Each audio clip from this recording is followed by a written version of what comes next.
Good morning students. आज हम आपकी 9th क्लास का पॉलिटिकल साइंस, आपको ये पता होगा आपका सिलेबस चेंज हो चुका है। जो एक बुक थी पहले, अब उसमें से 4 बुक बन गई है। आपकी सब्जेक्ट्स को अलग अलग कर दिया है, चारों बुक्स को अलग कर दिया है। तो आज हम आपकी पॉलिटिकल साइंस का फर्स्ट चैप्टर लेके आए हैं जिसका नाम है डेमोक्रेसी। ठीक है, सबसे पहले मैं आपको बता दूं डेमोक्रेसी होती क्या है। ठीक है, तो डेमोक्रेसी की एक डेफिनेशन से आप इसको समझने की कोशिश कीजिएगा। Democracy is of, by and for, यानी कि democracy is of people, by the people and for the people. यानी कि डेमोक्रेसी में क्या रहता है, जो गवर्नमेंट इलेक्ट होती है वो गवर्नमेंट हमारी है, ठीक है, हमारे लिए काम करेगी और हमारे द्वारा ही चुनी जाएगी, यानी इलेक्ट की जाएगी। ठीक है, तो डेमोक्रेसी का हिंदी मीन होता है वैसे लोकतंत्र। ठीक है, ऐसा गवर्नमेंट सिस्टम जिसको कि हमारे द्वारा इलेक्ट किया जाता है या हमारे द्वारा बनाया जाता है। ठीक है, वो होती है हमारी डेमोक्रेसी। ठीक है, तो इसको ये डेफिनेशन अगर आपको कभी पूछ लें तो आप ये लिख के आ सकते हो कि democracy is a form of government for the people, of the people and bye the people. ठीक है, तो ये आप इसमें लिख के आ सकते हो। उसके बाद हम बात करें कि इसके फीचर्स की हम बात करें। ठीक है, इंपॉर्टेंट टॉपिक है। फीचर्स क्या क्या होते हैं डेमोक्रेसी के। ठीक है, तो सबसे पहले आपको एक बोर्ड पे दिख रहा, स्क्रीन पे दिख रही होगी, एक ग्राफ बना हुआ है, उसमें सारे इसके फीचर्स लिखे हुए हैं। इनको वन बाय वन हम डिस्कस करेंगे। ठीक है, तो इसमें सबसे पहला जो आपका फीचर है, ठीक, इसमें एक एग्जांपल लेके समझते हैं। पाकिस्तान जो है हमारा, ठीक है, उसमें जो जनरल परवेज मुशर्रफ 1999 में उन्होंने क्या किया, वहां की गवर्नमेंट को पूरी तरह से डिसमिस कर दिया और खुद को वहां का चीफ डिक्लेयर कर दिया। ठीक है, अब देखो ये चीफ डिक्लेयर कर दिया उन्होंने, तो यहाँ डेमोक्रेसी की बात नहीं हो रही है क्योंकि यहाँ पे लोग कुछ भी नहीं कर रहे हैं, उन्होंने खुद को ही इलेक्ट कर लिया, वहां का चीफ बना दिया। उसके बाद फिर 2002 में उन्होंने क्या किया, इस चीज को बढ़ाने की कोशिश की कि हम इस चीज को अपना जो टाइम पीरियड है उसको बढ़ा ले। उसके लिए फिर उन्होंने और क्या किया, उन्होंने वहां की जो असेंबलीज थी, ठीक है, उनको डिसमिस किया और उसमें से जो भी इलेक्शन करवाने थे उसके लिए उन्होंने क्या किया, मिलिट्री ऑफिसर्स जो थे उनको ये पावर दे दी कि आप कैंडिडेट्स का इलेक्शन करवाएंगे। ठीक है, लेकिन कंडीशन वही थी कि ये सब रिप्रेजेंटेटिव्स बनाने के लिए इलेक्शन करवाए उन्होंने, ना कि चीफ बनाने के लिए। चीफ वो खुद ही थे। ठीक है, उन्होंने उस चीज में कोई चेंजेस नहीं की, यानी कि डेमोक्रेसी नहीं है वो। यानी हम लीडर तो बने हुए हैं, ठीक है, उसके अकॉर्डिंग हम काम कर रहे हैं, लेकिन हम नहीं चुने गए जनता के द्वारा, यानी हम पीपल्स के थ्रू इलेक्ट होके नहीं आए। ठीक है, तो वहां पे डेमोक्रेसी ये लागू नहीं हो रही है आपकी। इतनी सी बात समझना, ये एग्जांपल दिया हुआ है। उसके बाद अगर हम बात करें तो ये डेमोक्रेसी नहीं होती है। तो in democracy the final decision making power must rest with those elected by the people. यानी कि डेमोक्रेसी में एक फीचर ही है ये, इसको नोट भी कर सकते हैं आप। डेमोक्रेसी में जो फाइनल डिसीजन होता है, ठीक है, वो उनके द्वारा लिया जाना चाहिए जो कि हमने इलेक्ट किए हैं, जिन लोगों को, जिन रिप्रेजेंटेटिव्स को हमने इलेक्ट किया है वो उनके थ्रू डिसीजन लिए जाने चाहिए। ओके, फाइनल डिसीजन जो रहेंगे वो उन्हीं के थ्रू रहेंगे, तभी वो डेमोक्रेसी कहलाएगी। उसके बाद हम नेक्स्ट पर बात करते हैं, हमारा जो है फ्री एंड फेयर इलेक्शंस या free and fair electoral competition. अब फ्री एंड फेयर की अगर हम बात करें तो उसमें क्या होता है, democracy must based on a free and fair election where those currently in power have a fair chance of losing. कहने का मतलब ये है कि ये नहीं कि हम जैसे वो ही होता ना, एक चाचा भतीजा टाइप। ठीक है, आप लोगों ने, चलो पहले गवर्नमेंट ऐसी टाइप से चलती थी कि साहब हमारे पापा विधायक थे, अब उनका बेटा विधायक होगा, आगे चल के उनका नाती विधायक होगा, तो ऐसे जो चलते रहता ना पेरेंटियल सिस्टम, तो वो चीज ना हो। ठीक है, फ्री एंड फेयर इलेक्शन हो, मतलब हर किसी कैंडिडेट को, हर किसी पर्सन को ऑल ओवर द इंडिया, ठीक है, उनको ये राइट होना चाहिए कि वो इलेक्शन में खड़े हो सकें, ठीक है, इलेक्शन लड़ सकें, भले ही फिर चाहे हार जाए जीत जाए वो उनकी प्रॉब्लम है, लेकिन उनको एक फेयर चांस मिलना चाहिए।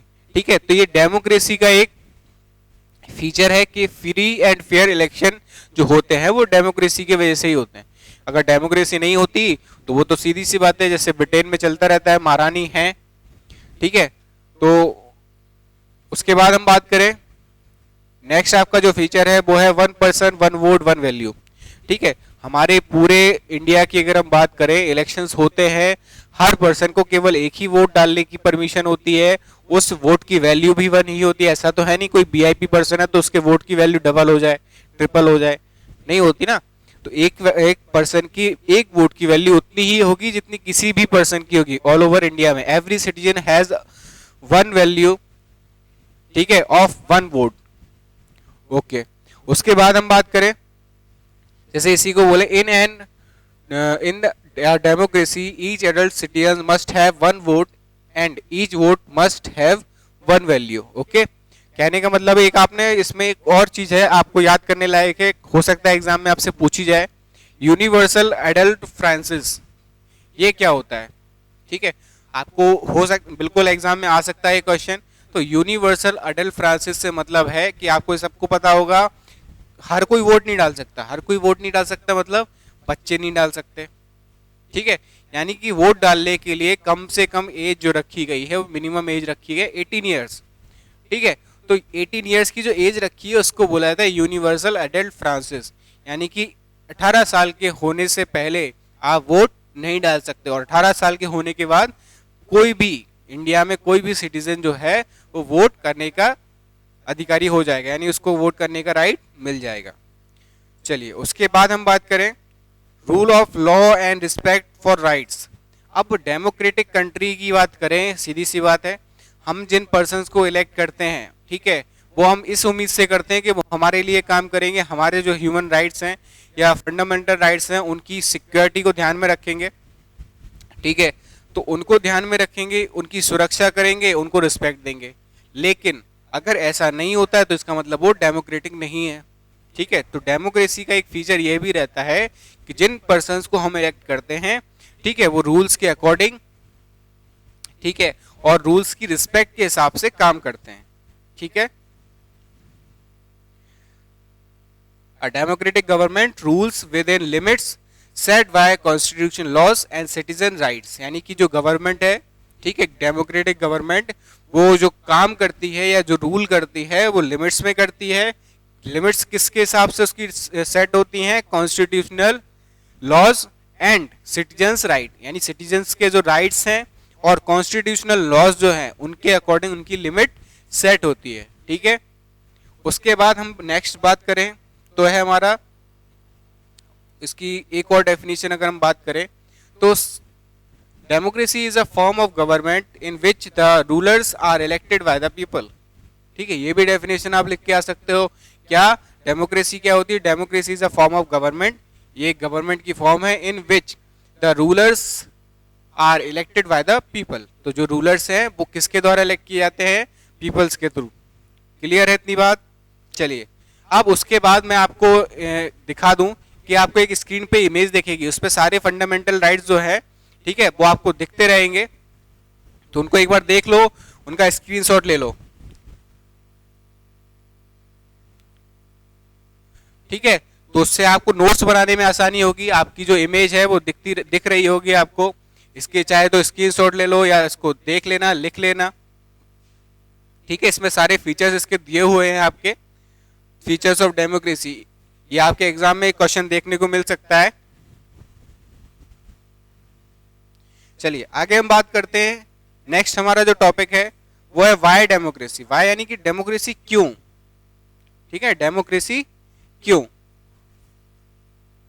तो उसके बारे में हम बात करते हैं। ठीक है, डिबेटिंग मेरिट्स ऑफ डेमोक्रेसी, एक कन्वर्सेशन दी हुई है डेमोक्रेसी के बारे में, उसको एक बार आप पढ़ लेना तो क्लियर हो जाएगी।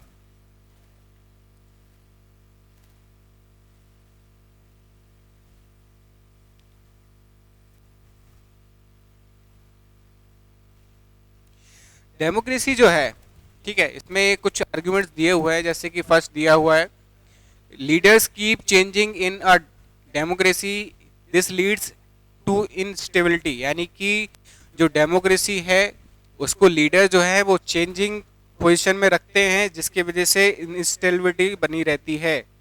ठीक है, यानी कि स्थिरता नहीं रहती। डेमोक्रेसी से मतलब है, अब देखो, अगर इसको हम बात करें तो लीडर्स जो रहते हैं, ठीक है, हम लोगों ने इलेक्ट किया, ठीक है।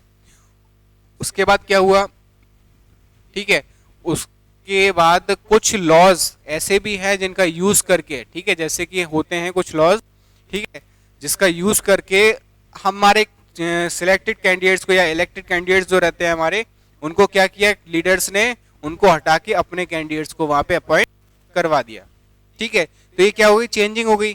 तो इससे स्टेबिलिटी नहीं कह सकते इसको, ठीक है। जो हमारे इलेक्टेड कैंडिडेट्स हैं उनको कभी भी हटाया जा सकता है, ठीक है, स्टेबिलिटी नहीं है उनमें, 5 साल जो उनका टेन्योर रहता है उससे पहले भी वो हट सकते हैं, ठीक है। उसके कॉजेज अलग अलग भी हो सकते हैं, कई बार मेडिकल कंडीशंस ऐसी बन जाती है, कई बार कोई किसी की डेथ हो जाती है, तो उस कारण से भी वो हटाए जा सकते हैं, ठीक है। तो इनकी आर्ग्यूमेंट्स आप एक बार पढ़ लेना, तो उससे और अच्छे से क्लियर हो जाएगा आपको, और फिर अगर कोई डाउट्स बचते हैं तो लाइव सेशन में उनको डिस्कस कर लेंगे।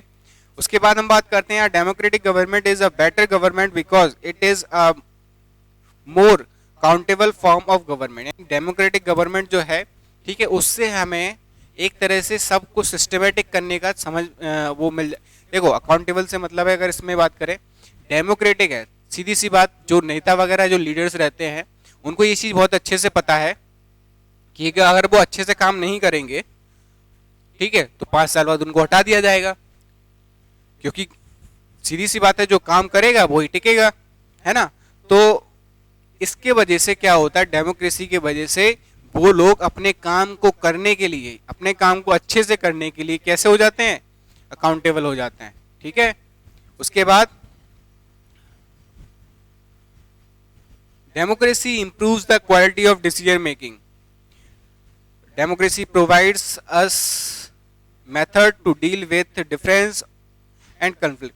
यानी कि ये कहने का मतलब है कि जो डेमोक्रेसी है, ठीक है, इससे डिसीजन मेकिंग की क्वालिटी, यानी कि अब अगर हम बात करें तो डेमोक्रेसी में अगर हमें किसी पर्सन को इलेक्ट करना है, ठीक है, कोई कैंडिडेट है वो कह रहा है कि हमें चुनाव लड़ना है, ठीक है, उसको सिलेक्ट करना है।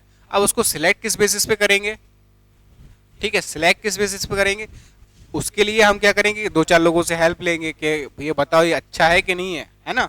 अब वही चीज़ अगर पूरी जनता अगर उस चीज़ को इलेक्ट कर रही है तो उससे बिल्कुल क्लियर हो जाएगा कि ये कैंडिडेट सही है इस चीज़ के लिए। तो बस उसी से क्लियर मेकिंग जो क्वालिटी होती है वो डिसीजन मेकिंग की इंप्रूव होती है उससे, ठीक है। उसके बाद ये डेमोक्रेसी जो है वो इम्पोर्टेंस भी बढ़ाती है हमारे सिटीजन्स की, ठीक है। लोगों को पता चलता है, जो लीडर्स है जो हमारे ऊपर रूल करते हैं उन्हें भी ये चीज़ पता है कि पावर्स जो है, ठीक है, 5 साल तो हमारे पास है, लेकिन उसके बाद सिटीजन्स के पास है, तो उनकी इंपॉर्टेंस को, उनकी डिग्निटी को बढ़ाती है, ठीक है। Democracy is better than other forms of government because it allows us to correct its own mistakes, ठीक है। डेमोक्रेसी वही हमने बोला अभी कि अगर कोई कैंडिडेट अच्छे से काम नहीं कर रहा है तो उसको 5 साल बाद रिप्लेस कर सकते हैं, ठीक है, उससे पहले भी हटाया जा सकता है, उसके काफ़ी तरह के तरीके हैं, ठीक है। तो ये एक बहुत अच्छा तरीका है फॉर्म ऑफ गवर्नमेंट का। क्यों? क्योंकि इसमें एक चीज़ हमारे पास एक ऑप्शन रहता है कि हम अपनी मिस्टेक्स, अगर हमने किसी गलत कैंडिडेट को चूज कर लिया है, इलेक्ट कर लिया है, तो उसको हम हटा भी सकते हैं। क्लियर है इतनी बात? तो आज हम आपको इतना ही बताएंगे इस वीडियो में, ठीक है। आगे की जो वीडियो है आपकी थोड़ा सा टॉपिक रह गया है वैसे इसमें से, लेकिन आप पहले इसको इतना पढ़ लीजिए, उसके बाद जो आपके डाउट्स बचेंगे उनको लाइव सेशन में डिस्कस करेंगे, और इसकी नेक्स्ट वीडियो में इसके क्वेश्चन आंसर्स भी डिस्कस करेंगे और बचा हुआ चैप्टर भी। ओके बेटा, लेकिन अच्छे से इसको एक बार पढ़ लेना, जब तक आप पढ़ेंगे नहीं डाउट्स आएंगे नहीं, और डाउट्स नहीं आएंगे तो आपको ये दिक्कत करेगा चैप्टर। ओके, अच्छे से पढ़ना। Have a nice day.